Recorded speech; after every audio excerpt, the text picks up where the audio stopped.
नमस्कार दोस्तों, मैं डॉक्टर अदिति सरवाईकर। आज मेरे साथ है होम्योपैथी के दो लीजेंडरी पर्सनालिटीज़, महाराष्ट्र से डॉक्टर रोशनकांत तोरे जी और मध्य प्रदेश से डॉक्टर ए.के. द्विवेदी जी। मैं आपका स्वागत करती हूँ डॉक्टर रोशनकांत तोरे जी। डॉक्टर रोशनकांत तोरे जी इंदौर में काफ़ी कम समय के लिए हमारे बीच उपस्थित हैं।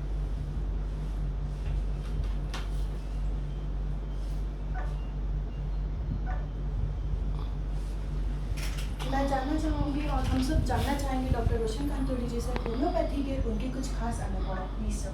धन्यवाद डॉक्टर द्विवेदी साहब। आज मैं महाराष्ट्र से मध्य प्रदेश में मेरे बहुत अजीज़ मित्र डॉक्टर द्विवेदी इनसे मिलने आया हूँ और मेरे अनुभव के बारे में बोला है तो मेरे अनुभव कोविड और बाकी चीज़ों के लिए मैं आपको बताना चाहता हूँ कि जैसे डॉक्टर द्विवेदी CCRH के मेंबर है, जो कि इंडिया भारत की सुप्रीम अथॉरिटी है होम्योपैथी के कोई भी रूल्स रेगुलेशन या रिसर्च के बारे में बताने के लिए। तो हमने कोविड के टाइम पे इनसे काफ़ी बातचीत किया इस बारे में कि कोविड से हम कैसे इलाज करेंगे, कैसे लोगों को सहूलियत देंगे। तो इन्होंने उस चीज़ के लिए मुझे काफ़ी मदद किया, तो मैं इनका बहुत बहुत धन्यवाद करना चाहता हूँ कि आपने हमको बहुत मदद किया।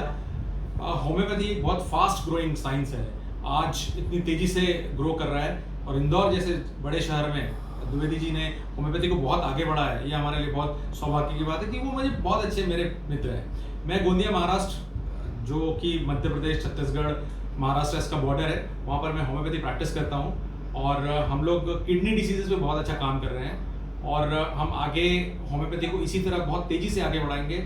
हमारे पास अगर ऐसे डॉक्टर्स रहेंगे जो एक दूसरे की मदद करेंगे, मैं यहाँ के सभी डॉक्टर से भी निवेदन करूंगा सब एक दूसरे को मदद कर आगे अगर हम होम्योपैथी को ले जाए तो ये मैनकाइंड के लिए बहुत अच्छा होगा। And this is my privilege and honour that I am sharing thoughts with Dwivedi sir. Thank you so much. Thank you so much doctor रोशनकांत तोरे जी। अब मैं रिक्वेस्ट करूंगी डॉक्टर ए.के. द्विवेदी जी से कि प्लीज सर आपका एक्सपीरियंस हमारे साथ शेयर कीजिए। थैंक यू अदिति जी। अभी जैसे आप सुन रहे थे डॉक्टर रोशन मेरा बहुत अच्छा मित्र है, क्लासमेट रहे हैं हम लोग। अभी मैं देखता हूँ कि रोशन बहुत अच्छा काम कर रहा है और फिल्म स्टार तक का ट्रीटमेंट करता है। अभी हम लोग चर्चा कर रहे थे तो बहुत सारे स्किन और हेयर के ट्रीटमेंट की बात कर रहे थे और रीनल डिसीजेस पे ये काफ़ी अच्छा काम कर रहे हैं। दोस्तों, गर्मी का जो समय होता है उसमें रीनल प्रॉब्लम थोड़ा बढ़ जाती है, शरीर में पानी की कमी हो जाती है तो लोगों को पथरी का दर्द हो जाता है, पेट में दर्द होने लगता है और बहुत ही कॉमन सी कंप्लेंट हो जाती है कि पेशाब में जलन होने लगती है, यूटीआई होने लगता है। यूटीआई मेल को भी हो सकता है, फीमेल्स को भी हो सकता है और यूटीआई को ठीक करने के लिए होम्योपैथी में बहुत अच्छी दवाइयाँ हैं। हम लोग रेगुलर देखते हैं कि पेशेंट हमारे पास आते हैं। अभी कल ही एक पेशेंट आया था, उसको हीमेचूरिया हो रहा था, उसको प्लेटलेट कम था, अप्लास्टिक एनीमिया का पेशेंट था, महाराष्ट्र से ही आया था लकली, और उसको उसके डॉक्टर लोग यूटीआई का ट्रीटमेंट कर रहे थे। तो हमको ये समझना ज़रूरी होता है कि यूटीआई क्या हो सकता है और अगर उसको हीमेचूरिया हो रहा है, रेड से ला रहे हैं या पस से ला रहे हैं, तो दोनों के लिए अलग अलग दवाइयाँ हो जाती हैं। हमारे होम्योपैथी में भी ऐसा हम लोग पैथोलॉजिकल इन्वेस्टिगेशन को भी एज ए सिम्टम लेकर के उसके आधार पर भी ट्रीटमेंट कर सकते हैं। अभी जो ग्रेजुएट और पोस्ट ग्रेजुएट कोर्सेस आए हैं होम्योपैथी में, उसका बेनिफिट यही है कि हम लोग हमारे स्टूडेंट्स को इस तरह का टीचिंग दे रहे हैं कि आप पैथोलॉजिकल सिम्टम्स को भी सिम्टम्स में लीजिए, आप ऑब्जेक्टिव सिम्टम्स को भी समझिए, सब्जेक्टिव सिम्टम्स को भी समझिए और पैथोलॉजी को भी इग्नोर मत करिए। तो इस तरीके से जब हम पेशेंट को एज ए होल लेते हैं और उसको होम्योपैथी दवाई देते हैं तो वो जब ठीक होता है तो हम पैथोलॉजिकल करेक्शन देख सकते हैं। बिफोर और आफ्टर का जब हम इन्वेस्टिगेशन रिपोर्ट करके देखते हैं तो बहुत अच्छा रिजल्ट हमको मिलता है। जब मरीज बोलता है कि हम पूरी तरह से ठीक हो गए और जब उसका यूरिन जांच कराता है तो उसमें किसी तरह का कोई पसल नहीं मिलता है, कोई आरबीसी नहीं मिलता है, तो ये बहुत अच्छी बात है। तो हमको ये देखना आवश्यक होता है। रोशन बात कर रहे थे कि रीनल की प्रॉब्लम बहुत बढ़ती जा रही है, क्रिएटिनिन लोगों का बहुत बढ़ जाता है। अभी मेरे पास एक पेशेंट आया जिसका क्रिएटिनिन लेवल 21 था, 21 जी दोस्तों।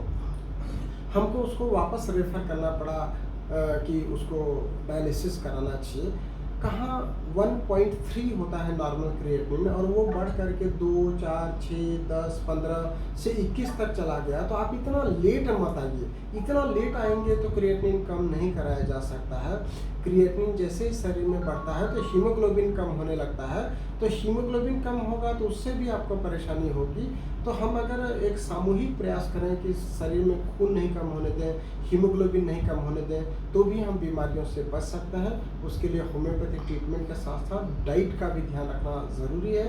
आप अच्छे चिकित्सक से मिलिए। होम्योपैथी चिकित्सा में चिकित्सकों को बहुत अच्छा डाइट का भी अनुभव होता है, तो वो ट्रीटमेंट के साथ साथ आपको dos and not to do बताएंगे, तो वो अगर आप फॉलो करते हैं तो मुझे लगता है कि जल्दी से आपकी सभी प्रकार की परेशानी दूर हो सकती है। आप होम्योपैथी पे विश्वास रखिए, थोड़ा समय दीजिए ट्रीटमेंट के लिए, निश्चित रूप से आपकी सभी परेशानियां अवश्य दूर होंगी।